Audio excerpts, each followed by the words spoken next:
Welcome to Subtext and Discourse, a podcast which takes you behind the scenes of the art world with the unique individuals involved in the field. My name's Michael Dooney, director of Jarvis Dooney Gallery and host of the show. In today's episode, I'm speaking with Berlin-based artist and photographer Stephanie O'Connor. Earlier this year, she self-published her first photo book, All Stars Stand Close in Summer Air, and shares some of the insights from this process and backstory to the work. We also talk about where she draws inspiration and how the COVID restrictions impacted her way of working and development of artistic practice. Please be sure to follow Subtext and Discourse Artwood Podcast on Apple Podcasts, Spotify, or wherever you find your podcasts. Leave a review and share the podcast with your friends.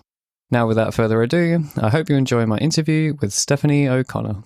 I was just wondering, when did we meet? We met, I think it must have been in 2016 or 15 even. And I came waltzing into the gallery and I think I had some delusional ideas about,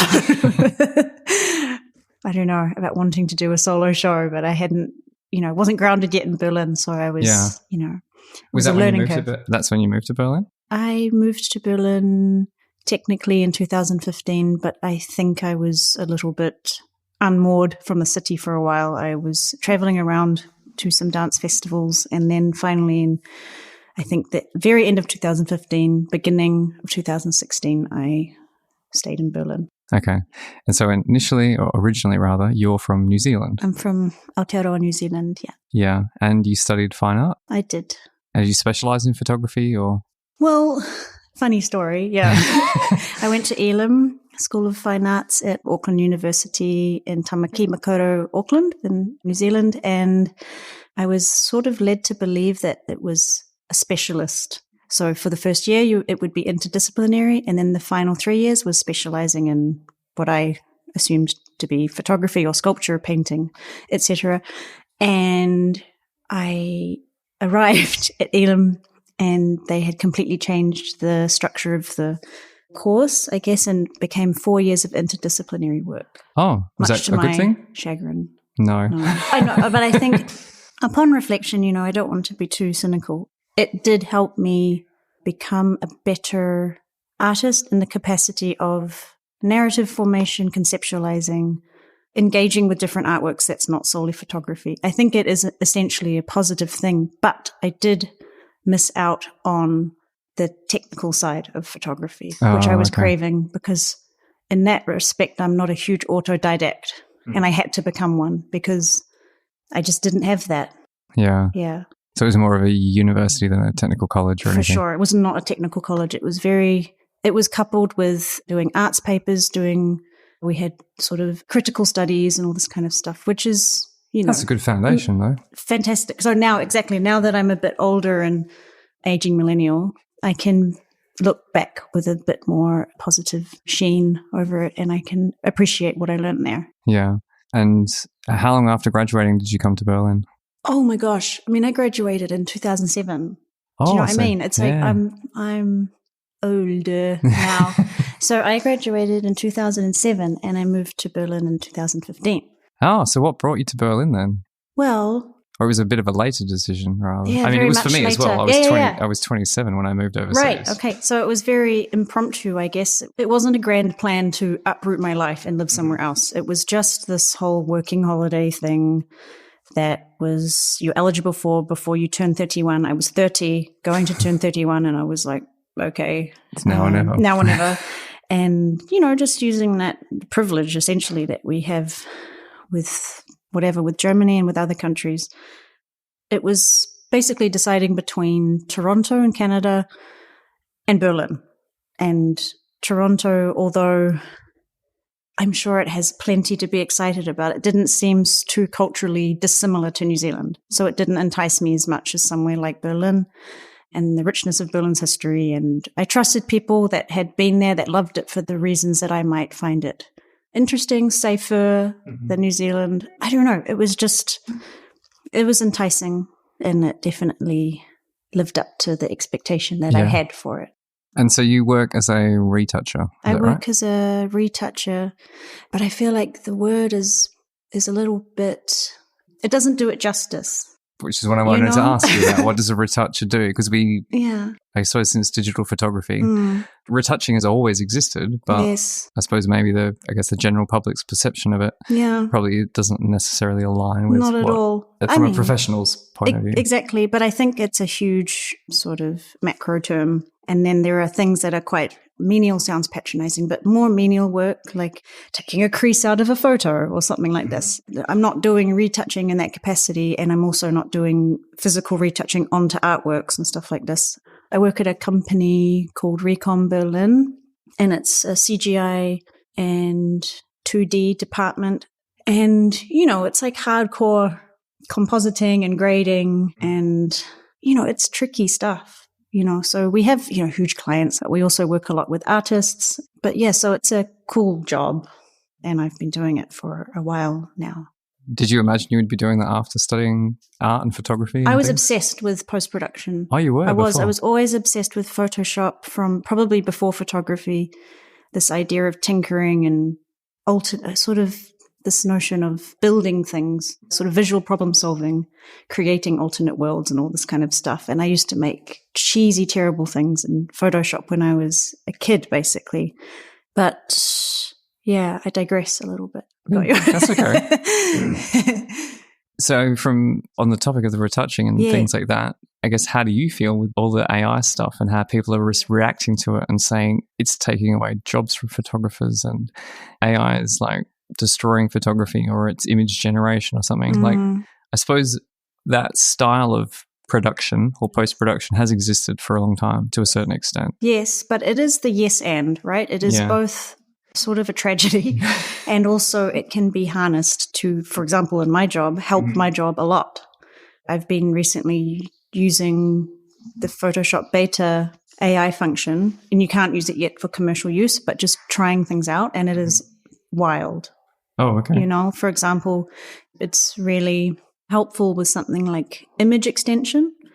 You just draw a marquee loosely around the part that you want to extend. You don't even need to use a prompt. You just press generate and it generates the rest of the image. Wow. In a beautiful, depth of field, everything. It's pretty crazy. So it's just the tip of the iceberg. But like I said, it's the yes and, it's not just this binaristic thing of it's good or it's evil. No, it's both. And it is, I think the real negative part is for people that are doing slightly less involved work that will just be eradicated. I feel like that with a lot of the AI in general. Exactly. If you're doing copy paste. Yeah. I mean, this is the thing. And I know that's sort of a platitude, but it's the truth. And I think about the jobs that are lost that are offshore, that people are sending people to do things like masking, path creation and stuff like this that will become automated just like that, and it makes my job easier. But, I'm in that privileged position of being a part of a studio that is kind of not bespoke, but it's high end or something. But, eventually I will definitely lose my job. 100%. I'll become a carpenter or something tactile. And, that you can't automate. I'll be bad at it. Exactly. So I was looking through a lot of your back catalogue of work because I suppose I've followed your work for years. We've known each other for years, so I have a feeling for it. But when I was looking more closely in preparation for this, I guess the retouching is playing a more dominant role in your creative process. And I think there was one series in particular, How Much Better If You Slept Forever. And I think for me, looking back, that seemed to be like the turning point where things changed for you. I think so. I think that's definitely true. And that series was something that I worked through in the height of the pandemic. And I don't like to sort of associate it with the pandemic, but it was what I was doing because there was one window when you could travel. So we traveled for 5 days, praying not to catch COVID in 2020, and then and maybe that was a little bit irresponsible actually, but it was like following all the rigorous sort of rules and all this kind of stuff. And I just bleated out thousands of photographs to be able to then edit later and piece together in a puzzle sort of thing. And it was just of rock formations and the ocean, or the sea rather. And I used skies from Berlin. So it was this sort of Frankenstein of mixing these two different places, but it was about availability. Was this the first time you'd used the composite images in your creative work? Yes. So exactly. So before that, it was mainly, it wasn't heavy compositing. Sometimes it was more about heavy grading and... So, okay, these different terms, compositing, grading. Yeah. It was more about color work in the past because I love to work in post, and I like that sort of version of truth that it creates. And I think it can look really bad, and then it can also look really, really nice, and enhance what is already there. But yes, the series was very much about kind of myth creation and the availability of resources of what I had. It's like I couldn't just keep going out and taking new photos. So I had this sort of like morgue of images that I would obsessively for the next year just create these, I don't know, I guess mythic type landscapes. Because they look like real photographs of landscapes. Like if you didn't know, if you didn't know that they were crafted or put together. Well, that's nice. I didn't want it to look like collage. I wanted it to look seamless. I've been a retoucher for so long that it's something that brings me a lot of, it's very therapeutic to just work at the computer and making these things, And I was also reading a lot at the time, short fiction, Lydia Davis, which there's always this, and Tracy Slaughter from New Zealand, this sense of menace, and there's a kind of this unnerving unsettledness. And I feel like the images to me are slightly unsettled. They're very like jagged and sharp, and I liked the motifs of like, both authors use like teeth and crowns and hunched bodies or stuff like this. So this was kind of in my mind as well, because a lot of the stuff that inspires me is short fiction and poetry. That was something that was going through my mind because, in the pandemic, I was just reading a lot. I was working full time, thank goodness. I was very lucky, but we still have a lot of time, right? So I was reading a lot. Yeah, it's interesting how you've drawn from that, but then you're creating visual things that look like photographs. Yeah. Would you still consider them to be photos? Well, it's a very good question. And I feel like it's a part of this imposter syndrome that I always felt like an imposter calling myself a photographer, because I would amass this imagery and then create something from that which felt illustrative or visual art.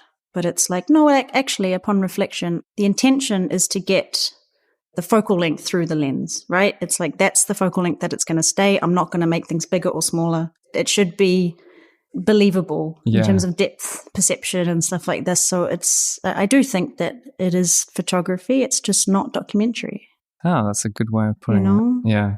And and I love that sort of the elusiveness that comes with it. It's not a reality, but it's a part of your memory or identity. And I think that's really nice. Or what you've been exposed to. Like I was reading a lot, right? The words that you're exposed to, and it's these small creations, which I really like. Yeah. Yeah. So the series that you did since then, or after that rather, so the Rose House and then A Thumping in the Distance, the new way of working that you, I guess, acquired during the COVID years, now that's a part of your practice. Definitely. Yeah, 100%. It's become a fundament of the way I work. And perhaps back then with the series, How Much Better If You Slept Forever, that is hardcore compositing. I've moved a little bit away from that now, that it's just maybe more directly through the lens. But like you said, the few series after that, the Rose House and the Thumping in the Distance, there is always a tiny bit of compositing. But it's not like 20 photographs. It's maybe 2. But there's still this idea of myth creation. For example, the Thumping in the Distance, it looks like it's nighttime, but everything is shot in the middle of the day. But I just render the camera settings to make it look like moonlight rather than sunlight. Oh, okay. Just using the camera in ways you shouldn't, or technically. Yeah. Yeah.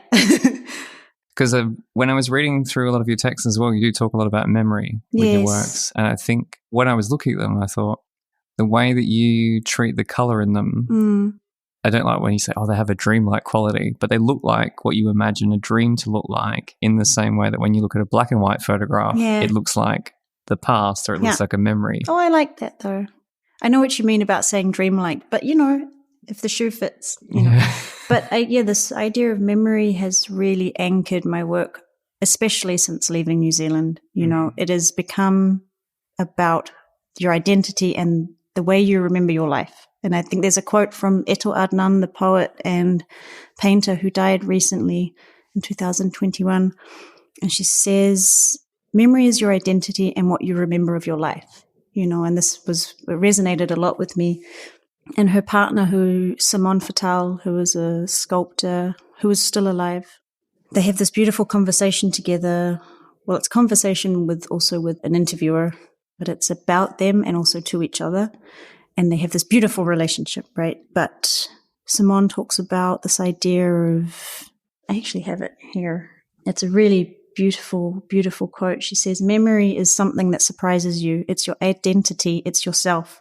But it only comes through sometimes, and you never know when it will come. It's like an eruption, and this sort of motif of an eruption is just so quite emotional, and it's like very visceral, and it really resonated with me.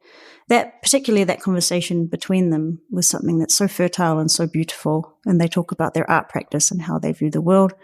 They have shared trauma, it's just really interesting.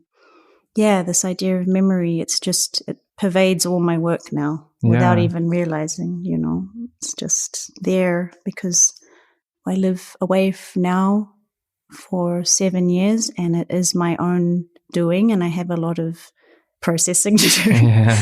And it's often melancholic, but it's also hopeful, and it definitely permeates everything I make. Well, it's probably a good segue into your book, because you made the work after, if I remember correctly, going to New Zealand for the first time in 5 years. Yes.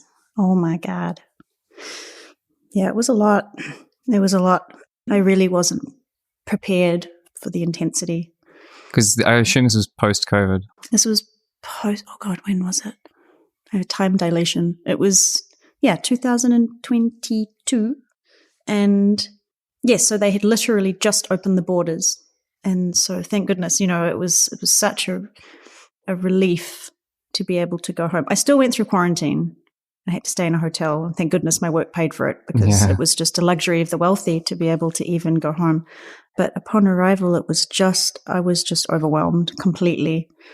And it was mainly about relationships, I not only is memory like driving most of my work, but it's also the idea of relationships and community, and how it was then and how it is now, and how I view community, how I nurture relationships with a more kind of sentient awareness, because I have to be so acutely aware of it, because we live in Berlin and it's so transient. But when I went back, and I have a very good relationship with my nuclear family and I would call them my family as well, but my friends, my close friends, but it was just intense. I felt the dynamics, there's this solidified dynamics between people that you're not a part of anymore, including your family. They have in-jokes, they have history. They have history, shared cultural history. They have all this stuff that has traversed the 5 years that you've also had somewhere else, but they're not stepping into that. So I was very emotional. Yeah. I was like, oh God. And I didn't know how to process it. And also stepping into old family dynamics, like I said, and it was just a lot. And things looked different. The landscape had changed. Old places I used to go to were busted down. Community spaces were gone. It's just, it was a bit depressing. And it was also COVID, so the streets were empty. So they had this real hollowed sense of detachment, and I just felt pretty awful. But I was there for 7 weeks. It got better. It was a lot. Yeah. And so the book was like a memento or a document of that period. Yeah. And this, like I said before about the composite images, they're photography, but they're not documentary. But to me, the book, the images it is a documentation of sorts, but it can't be said to be documentary photography in its essentialist nature or anything. But it's sort of like following old trails of where I used to be, where I used to go, and how they just feel and look different. And they're still very special and integral to who you are in your identity, but you drop back in, and it's odd. Yeah. And it's not expecting for people to change their ways to make you feel better, but you just have to learn how to deal with it. Maybe go to therapy. Did you know you wanted to make a book? No. You didn't? No. Not at all. But I took my camera with me everywhere in New Zealand. And I had been thinking about it a lot.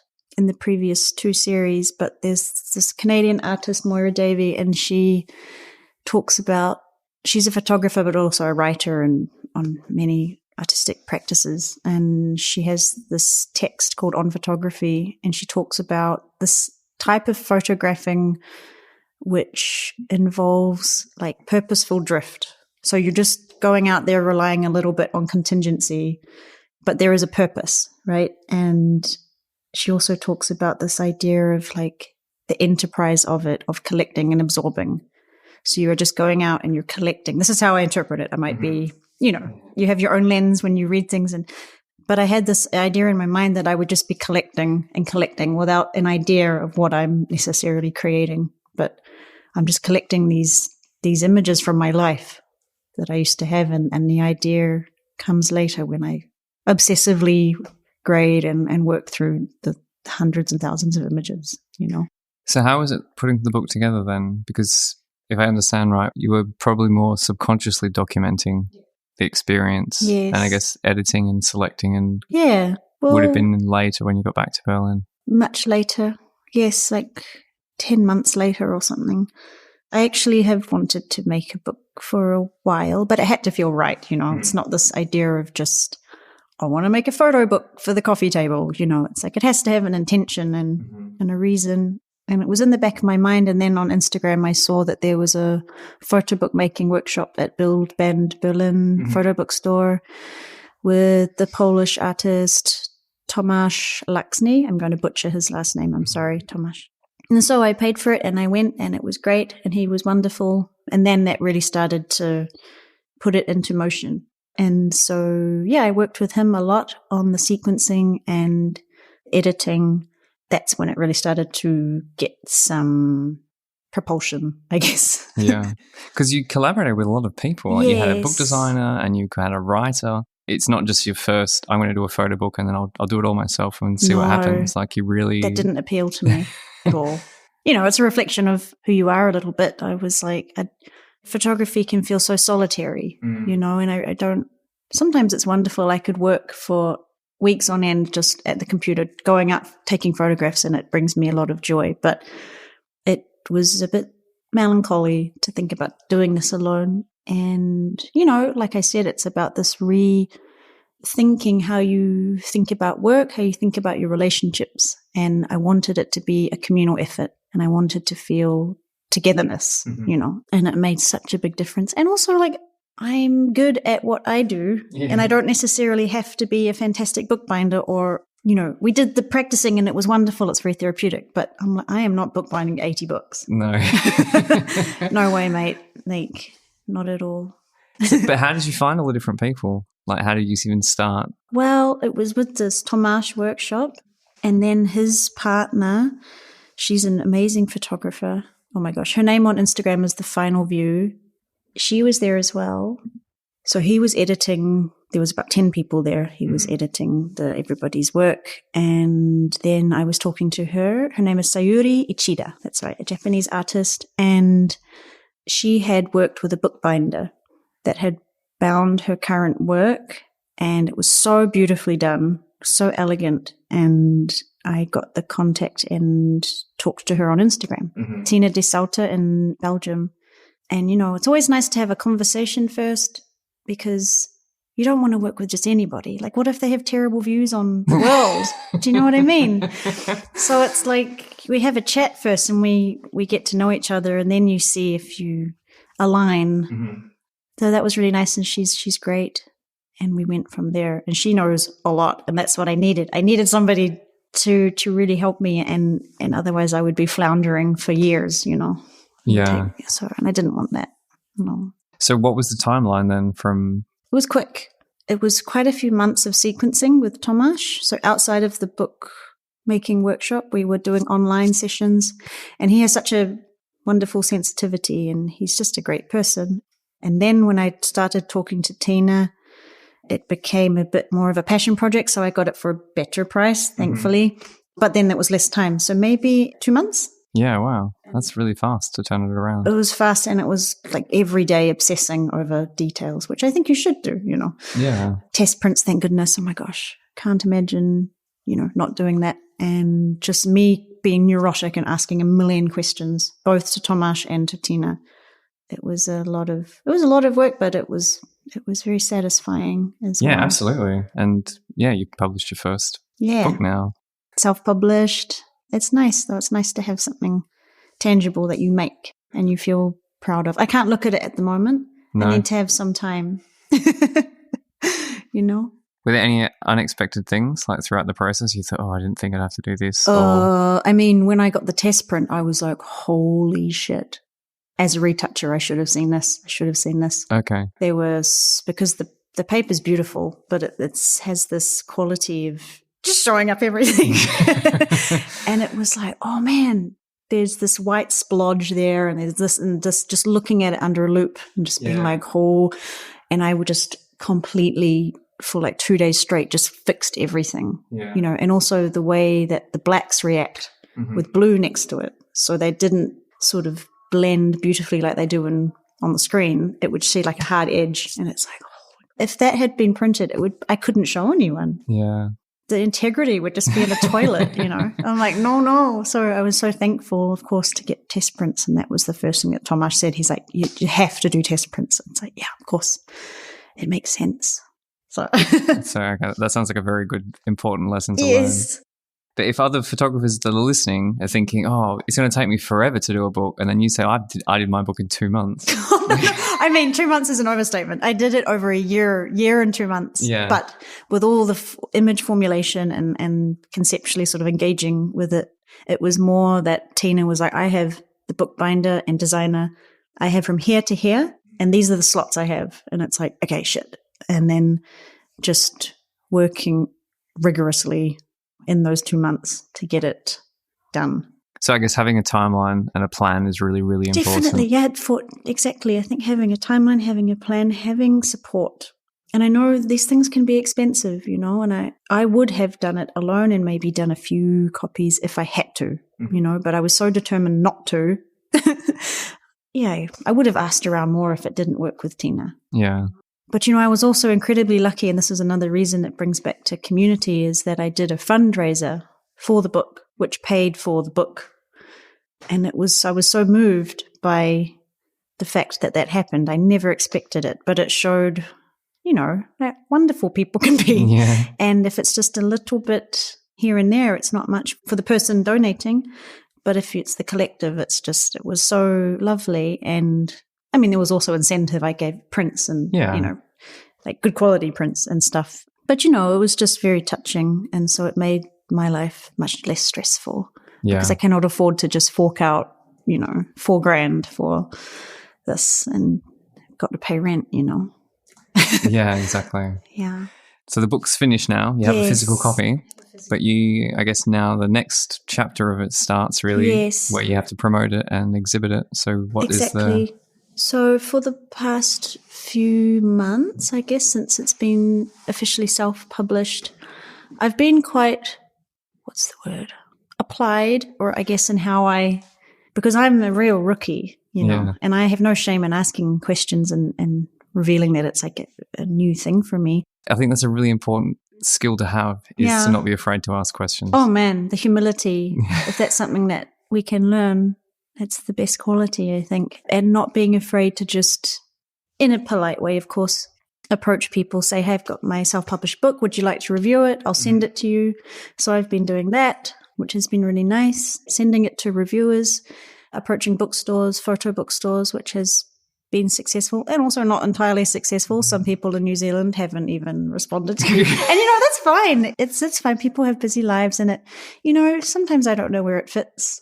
And I don't think it's necessarily thinking that I'm unique. No, it's not that. But I don't know where it fits. It's not super hyper hip. It's not gritty black and white. It's not Magnum. So I'm still finding the place. It's fine for it to exist in its own whatever. If people enjoy it, that's nice. But I have had some luck, of course, with some places in New Zealand and collections, and people have been generally really lovely and open. But I think it's this idea of approaching people in the right way, whatever that means, but just, with a bit of humility and also a bit of directness and a bit of self-possession. It's like, well, I made this and I'm proud of it and blah, blah, blah. what are they going to do? Just say no, and that's fine. Yeah. Whatever. But the other person I collaborated with was my very good friend Francis, who's a poet. They're a writer and a poet and just a very adept person creatively, and a musician, yeah. And it was very late in the process that I thought to have poetry included, because I love poetry and it drives a lot of my inspiration with Eto Adnan, who I mentioned, Ariana Reigns. Yeah, well, I think when you were talking about how your process has changed and how important poetry and writing is anyway, it's not surprising. Yeah. But yeah, interesting that it wasn't at the forefront when you No, started again doing my book. Not at all. But Francis and me have a very text-based relationship because they're in New Zealand. We're always writing to each other, so it felt naturalistic in a way. And they're such a beautiful writer and they're a hyper-creative person. And we've been friends for years and years and years. And I approached them about maybe writing some poetic prose for the book. And I asked them to choose images that resonated with them. And, we have a shared history of being in New Zealand. And yeah, so they did. And when they sent it to me, I was just like completely floored because it was so beautiful and so visceral and so there's a real hauntedness to their writing, and I do feel that I think it's easy to look at the book and think it's pretty and stuff, but I'm like, I see it as quite charged and quite melancholic, actually. A bit hopeful, but I do find it, I think the hyper-drenched colours maybe persuade you into thinking it's like light and stuff, but I don't feel it's light at all. That's something that I really like about Francis's work. And their own work kind of explores ideas of post-colonial hauntology and archival remediation and all this kind of stuff, which is so interesting. And it also brings this trust that they have a similar view of the world as you, and they have a similar experience. And there's this humility and criticality that they have that I think is important. Because, even though the book is not directly about post-colonial New Zealand, we are photographing in New Zealand and it is the land on which you stand and you have to understand your positionality to that. So the fact that they study and research this kind of stuff, it brings me, I don't know what the word is. It's just a shared interest and a shared political kind of understanding or hopefully sensitivity, and just their writing is, it can be quite haunting, I think. Yeah. Did they come up with the title or did you? I did. You did? Well, I got it from a poem from Leonie Adams, a very beautiful poem about the summer because it was shot all in summer. It's a really lovely book, and I think, well, I suppose until talking to you, I didn't know kind of the weight behind a lot of the stuff. I had a feeling because I knew you'd been to New Zealand for the first time in a long time. And I've had a similar experience going to Australia after being also locked out outside of the country. So your expectations about how things are going to be when you get back, and also having lived away for so long, that obviously plays a part in how you see things. But if you don't necessarily have that background experience, you're not going to project that onto the images. Yeah, exactly. In the same way. And that's okay, you can only project what you know onto something, right? But it is sometimes nice to have a bit of an insight. So that's why I had a small introductory text in the beginning, which I think maybe cushions it a little bit. It's also not completely doom and gloom, It's just not a bunch of pretty pictures, which I think sometimes people are like, oh, great. And I'm like, well, that's okay. But yeah. Yeah, it's really lovely. Obviously, congrats on publishing your first book. Thanks. Are you already thinking about your next book? Well, I'm very impatient, and I like to feel like I'm making new work and not rest on my laurels, So I'm making new work at the moment that I started about 2 months ago that I am really enjoying.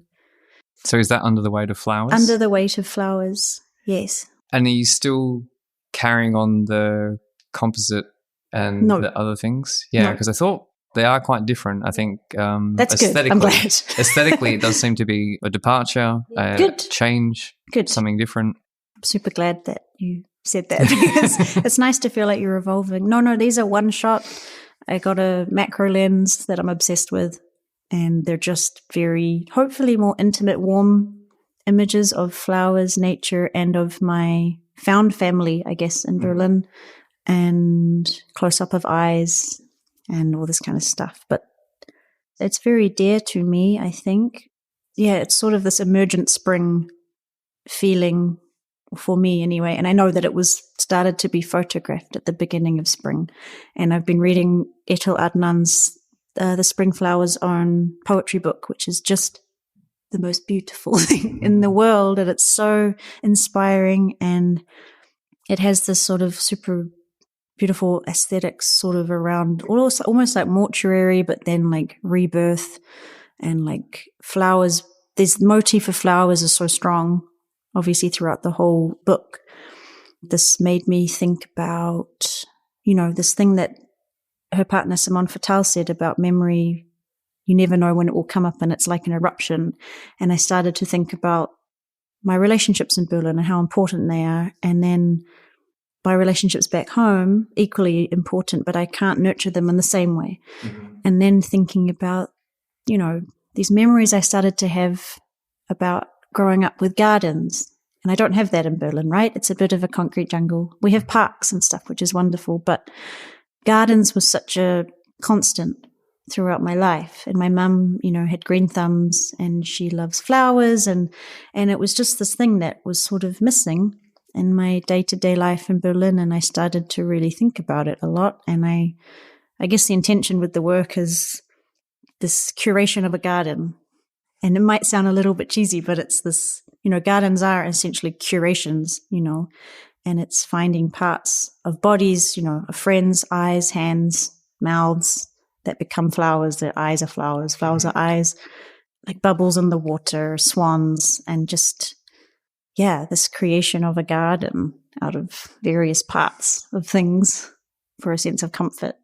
I resonate with the nature thing because I don't know if it's for the same for everybody in Australia, but other people I've spoke to have had similar responses that you don't realize how much nature is just a part of your life. Yes. And then, moving to somewhere that is such a metropolis like Berlin, you're like, wow, took it for granted. I need to be around green things and trees. Definitely. And I think we noticed that whenever we went on holiday anywhere, we were always going to the countryside. Yeah, exactly. Even like in Spain or in Croatia or wherever we went to, we were always in nature. Yeah, exactly. And it's like this weird internal drive totally, to be back out in nature. Definitely. And it really is a part of your identity, And I think for me more so the ocean, and I can't photograph the ocean in Berlin, let alone the sea. I'm not going to go and photograph Mögelsee, Yeah.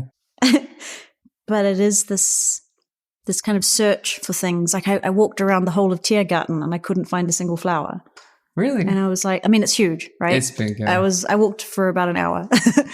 And I was like, man, because I had seen, a week before a friend of mine had photographed there and there was flowers. And I was like, I'm going to go there because I'm trying to find flowers, but it's actually quite difficult. You see the same little white ones everywhere, but it's a bit barren.